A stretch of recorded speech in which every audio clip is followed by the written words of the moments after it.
当你的戴森吸尘器发现有异音的时候，请将它拆到像这样子，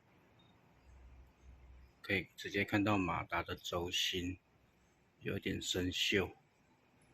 我们现在用水润的防锈油把它清除。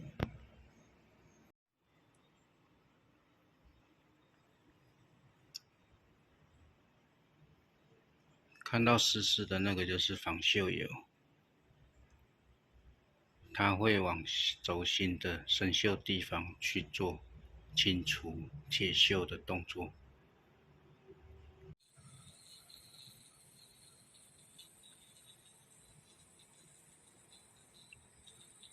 之前的异音已经不见了，再多喷几次应该就好了。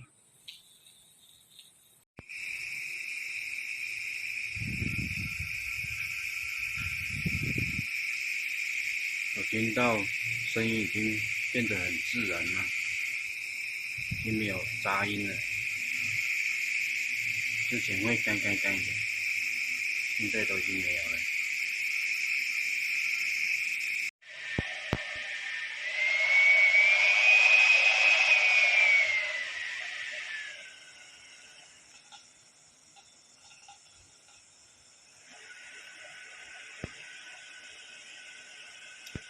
组装完成，声音非常漂亮，跟新的一样哦。